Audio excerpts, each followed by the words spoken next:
In a society that constantly glorifies achievement and the hustle, many of us find ourselves trapped in the cycle of perfectionism.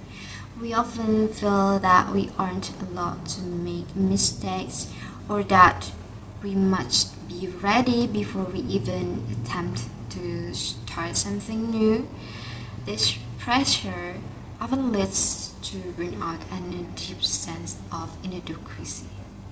Today, I want to examine the core reflections from the book Love for the Imperfect Things by Haemin. This book isn't just about self-help. It's a meditative guide on how to navigate a world that is inherently flawed. Over the next few minutes, we will explore three central pillars: the importance of self-compassion, the reality of imperfect relationships, and the practical steps of healing through the power of acceptance. The first major theme in this book addresses how we feel our own worth. A significant portion of the text is dedicated to what is described as the good person syndrome. Many of us are raised to be agreeable, helpful, and selfless. However, there is a hidden cost to this. We often become too good to others while being incredibly harsh to ourselves. The book offers a radical but necessary piece of advice: be kind to yourself first. This is not an act of selfishness, it's a prerequisite for genuine kindness toward others. You cannot offer true compassion to the world if you are constantly at war with your own reflection. By accepting that you are allowed to say no and that you don't have to be perfect to be worthy of love, you begin to break this cycle of self-blame. The second pillar shifts the focus to our social environment. We often carry a set of perfect expectations into our relationships. When people inevitably fail to meet these standards, conflict and disappointment rise. However, the book teaches us that the goal isn't to find a perfect connection, but to practice presence. There's a vital quote in the text: when we love someone, the greatest gift we can give is to be fully present for them. There's a vital quote in the text: when we love someone, the greatest gift we can give is to be fully present for them.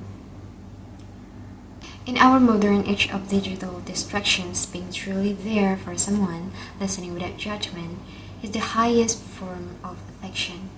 By letting go of the need to control or fix the people around us, we create a space where both we and our loved ones can breathe and be ourselves.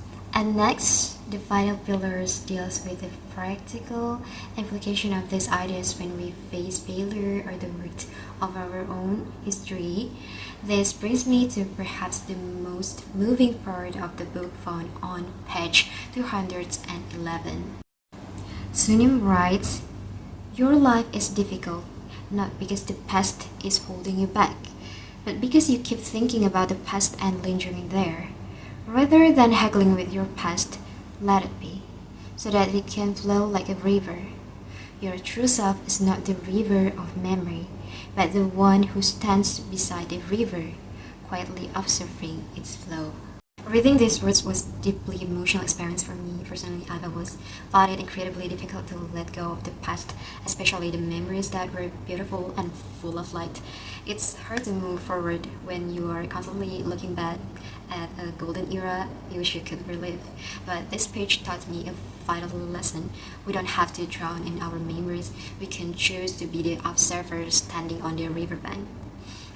This shift requires immense courage. It means acknowledging that while the past shaped us, it does not have to define our present moment, but letting the river flow, we stop fighting with what was and start embracing what is. This is the ultimate form of the pause, taking a step back from our own thoughts to find the stillness within.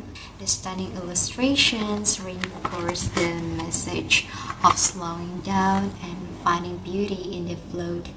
This book is a reminder that while we live in an imperfect world, thank you for your attention. Assalamualaikum warahmatullahi wabarakatuh.